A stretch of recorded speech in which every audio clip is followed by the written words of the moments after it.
Bismillah, Assalamualaikum warahmatullahi wabarakatuh. Alhamdulillah, senang kali saya ketemu di sini dan bagian prihatin. Kami akan share sedikit, berbagi sedikit tentang masalah gangguan dengar. Jadi kebetulan pada tanggal, ini sudah lewat, tanggal 3 Maret bulan 3 ya, dicanangkan sebagai Hari Pendengaran Sedunia, di mana fokus dan tema setiap tahunnya berbeda-beda. Jadi di tahun 2026 ini diangkat tentang nomor antrian pendengaran pada 8 anak menuju ke pendengaran pada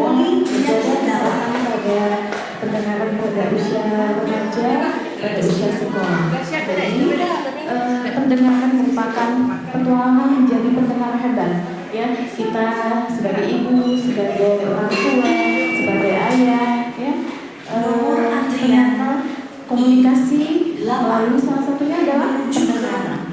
Ya, pendengaran yang baik akan mengakibatkan komunikasi akan menjadi lebih lancar. Begitu juga kepada anak dari komunitas ke kelas. Artinya menjaga kesehatan telinga untuk setiap anak. Kenapa? Nah, Fokus World Hearing Day pada tahun 2006 mengutamakan tentang kesehatan pendengaran pelajar.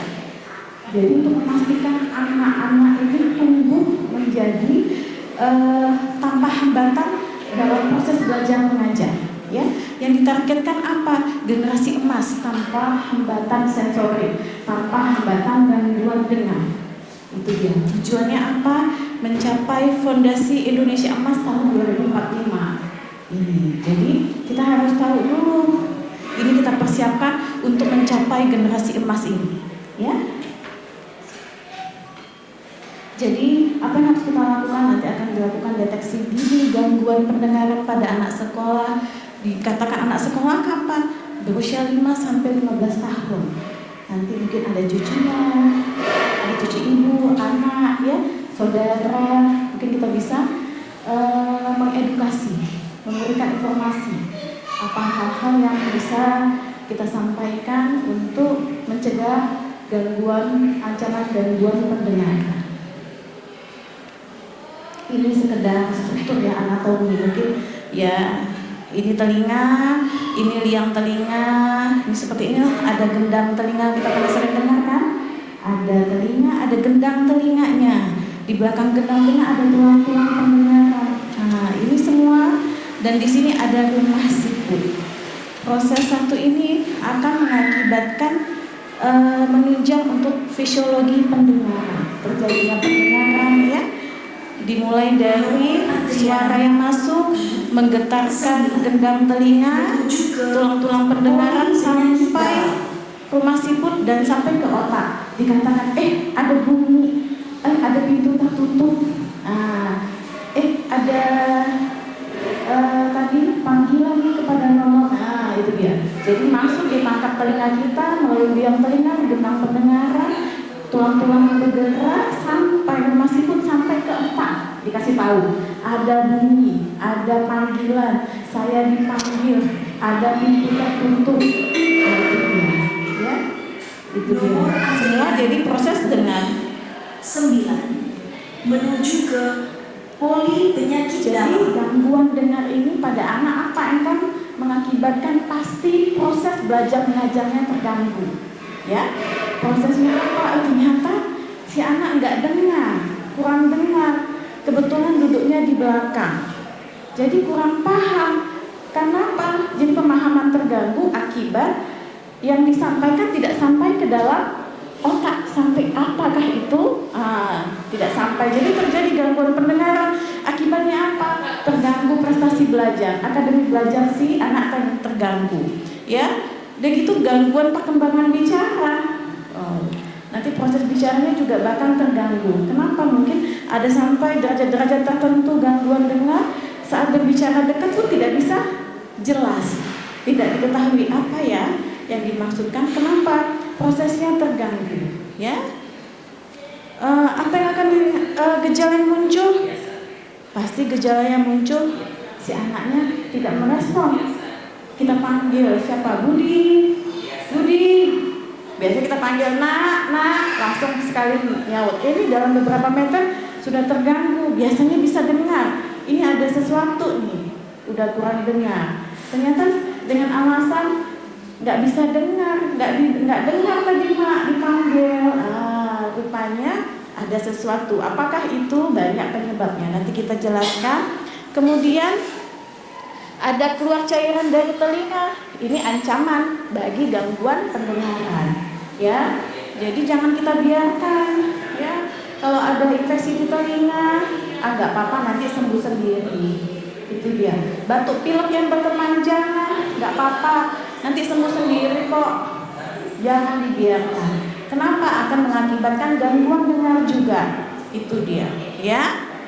Kenapa nanti terjadi penyumbatan? Telinganya terasa kedap dibilang, kayak tertutup telinganya. Nanti komennya gitu anak-anak. Kadang kalau kayak telinganya enggak, kayak ada sesuatu air atau kayak pernah naik ketinggian, kita naik ke bukit atau ke gunung, ke arah Sare atau ke arah Gerute, tiba-tiba telinga ketutup ya. Ya, itu wajar, itu fisiologis, itu normal. Tapi seharusnya tidak berkepanjangan. Tapi yang dialami si anak sering telinganya kayak ketutup, nggak enak gitu ya. Dan akhirnya terlambat berbicara. Perkembangannya mungkin anak-anak di umur tertentu yang seharusnya bisa di umur 8 bulan, 10 bulan bisa babbling, bisa panggil mama, anak bayi, mama, bisa babbling itu ngoceh, tapi nggak ngoceh. Kita harus mikir nih, berarti ada sesuatu nih. Makanya harus di screening itu ditaktis, dicari penyebabnya. Memang benar nggak ada gangguan dengar atau kenapa nggak bisa ngomong, kenapa nggak bisa ngoceh. Seharusnya anak udah beberapa bulan udah bisa dengan bunyi tertentu terkejut, ya. Ada babblingnya di 10 bulan sampai 1 tahun. Ini nggak ada, diam aja, nangis aja. Kita udah bisa kasih tahu nih sama siapa, sama cucu, anak, saudara, siapapun itu, ya. 10 menuju ke poli penyakit dalam. Ini dia ya, ancaman nyata pendengaran pada anak, pada siswa. Jadi yang paling sering itu ternyata kotoran telinga. Yang sering kedua ya, kotoran telinga 20%. Kotoran telinganya menumpuk, bukan kotoran telinga biasa. Yang kedua, infeksi telinga. Infeksi telinga, keluar cairan telinga, ya, atau telinganya sumbat, itu bisa infeksi telinga juga, ya, karena batuk pilek yang berpanjangan. Kemudian ini nih paling besar, 50% remaja beresiko. Jadi ini mungkin juga kita edukasi sama siapapun anak-anak, ya. Sekarang penggunaan gadget sering ya, udah hal yang biasa. Pemakaian headset udah biasa. Di mana-mana kita lihat pakai earmuff, headset, apapun itu, ternyata itu adalah resiko dari ancaman gangguan pendengaran. Jika gangguan pendengaran ini terjadi, nanti sifatnya permanen. Ya, kenapa? Efeknya ke depan, efeknya ke masa depan. Itu yang tadi kita ini. Kemudian gangguan kongenital mungkin karena bawaan lahir, ya, dan efek samping obat. Ini dia kotoran telinga. Kotoran ini punya manfaat sebenarnya, ya, mencegah serangga masuk, punya peran. Tapi kalau sudah bertumpuk enggak boleh, karena akan mengganggu masuknya tadi suara. Oke? Jadi boleh nggak korek-korek sendiri? Tidak boleh. Tidak sama sekali tidak boleh mengorek-ngorek telinga. Kenapa? Si pasien tidak atau si anak tidak tahu berapa besar ukurannya, ya. Jadi tengok. Kotorannya akan terdorong.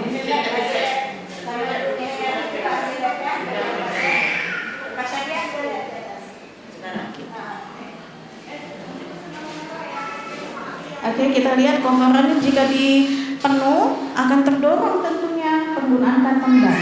Akhirnya mendorong ke belakang dan makin sumbat telinganya. Gangguan dengar akan terjadi dan bisa kemungkinan sampai ke belakang loh, bisa gendang telinganya bolong, ya.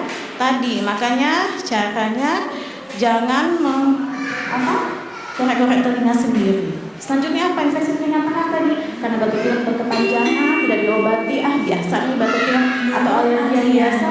Lama-lama apa? Tuh, pernah dengar kan keluar cairan telinga, kayak corean, tukian. Akibatnya apa? Akibatnya ancaman gangguan pendengaran. Infeksinya bisa sampai ke tulang-tulang pendengarannya terinfeksi, bisa mengakibatkan tulang pendengarannya jadi rusak karena infeksi yang lama yang tidak diobati dengan baik dan benar, ya. Kemudian trauma pendengaran, bunyi bising yang sering terjadi itu sangat merusak, ya, bersifat, artinya ini irreversible. Mohon maaf, sebentar.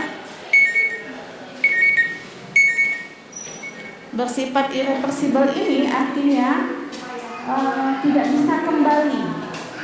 Tidak bisa kembali artinya permanen, tapi bisa 100% dicegah. Gangguan dengar yang diakibatkan trauma pendengaran, bunyi bising, ya. Bunyi bising itu.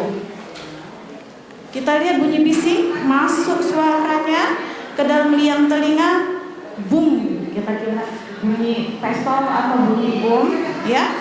Di sini ada rambut, di rumah siput ada rambut-rambut pendengaran, dan ini rambut-rambut ini akan rontok dan akhirnya kalau dibiarkan sering berulang mengakibatkan gundul dan akibatnya menjadi tuli permanen.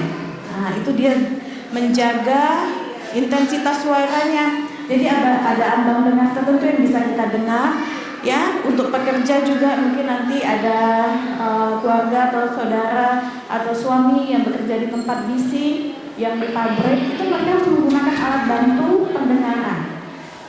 Alat pelindung telinga, bukan alat bantu dengar, ya, alat pelindung telinga. Supaya apa? Ada desibel, ada bunyi yang nggak boleh lebih dari 80 desibel karena akan merusak tadi di rumah siputnya, rambut-rambut di rumah siput yang akan rontok. Kemudian apa? Frekuensi suaranya juga, ya. Ini sel-sel rambut di koklea itu akan sensitif, gampang rusak karena bunyi bising. Lama paparan, udah sering kita pakai tiap hari, atau si pelajar atau anak suka memakai headset sampai ketiduran, ya, makanya berjam-jam dengan suaranya besar-besar. Ternyata ada caranya bagaimana suara keras yang mengganggu ini dalam batas aman dengar 80 desibel. Jadi cara mencegahnya apa? Cara mencegahnya salah satunya menggunakan headset tidak boleh lebih dari 60 menit dan volumenya di bawah 60%. Ya. Jadi rumusnya 60/60. Nanti kasih tahu. Itu pakainya nggak boleh lebih 60 menit. 60 menit artinya 1 jam. Ya, nggak boleh lebih dari 1 jam. Nanti si anak pakainya suka sampai tiduran, ya, lama nggak terkontrol ketiduran, tapi suaranya masuk terus seperti itu. Jadi sekarang, mohon maaf, kakak coba Bang Pian, Dokter Pian, apa saja, ya. Jadi apa yang menyebabkan gangguan penyakit pendengaran, ketulian permanen. Jadi akibatnya apa? Gangguan komunikasi, ya, gangguan pembelajaran, dan akhirnya menyebabkan gangguan masa depan. Itu dia.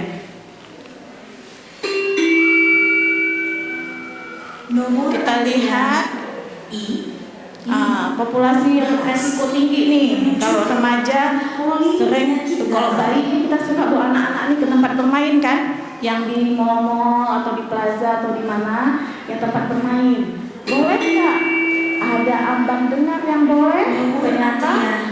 Kemudian remaja, kalau mungkin ada kerja sekolah di SMK yang menggunakan bising, ya, bising. Kemudian dewasa, pekerja pabrik, industri, otomotif, polisi lalu lintas juga bunyi lalu lintas, itu ada desibelnya yang boleh ditoleransi oleh telinga kita. Pemusik, ya, seperti itu juga. Kita lihat ini, coba lihat tadi 80 ya, ambang yang boleh kita dengar itu di atas 80. bising. Ini dilakukan namanya menilai bising di tempat permainan anak-anak. Coba lihat hasilnya 97,3, 97,9, 96,1. Artinya apa? Bising. Artinya bising, artinya boleh nggak? Kalau 96,1, 97, 97, rata-rata Cuma boleh setengah jam di sana. Batas maksimalnya yang kita bawa anak-anak, kita pengen buat anak-anak bahagia, happy, ya tiba-tiba ternyata buat gangguan dengar untuk anak. Kita rutin setiap minggu bawalah si anak karena nggak pernah keluar, ya kita bawa terus ke tempat bermain. Ternyata tempat bermainnya bising. Boleh, tapi dengan batas maksimal berapa? Setengah jam. Tidak boleh, ya, karena akan merusak si suara, si rambut-rambut di koklea, di rumah siput. Akibatnya apa? Kita memupuk perlahan-perlahan akan terjadi gangguan dengar. Ini namanya ancaman, ya. Dia tidak langsung seperti itu. Jadi ini yang mungkin bisa kita sharing sama teman-teman, sama saudara, sama anak, sama cucu, ya. Oke dia. Jadi ini musuh yang tak bersuara. Artinya apa? Gangguannya penggangguan pendengaran itu seringkali datang tanpa sinyal, tanpa rasa sakit, ya. Pelan-pelan, dan tapi dampaknya permanen. Permanen itu nggak bisa diubah. Permanen nggak bisa diubah, ya. Jadi diubahnya bisa dioperasi dong. Enggak. Bisa minum-minum obat? Enggak.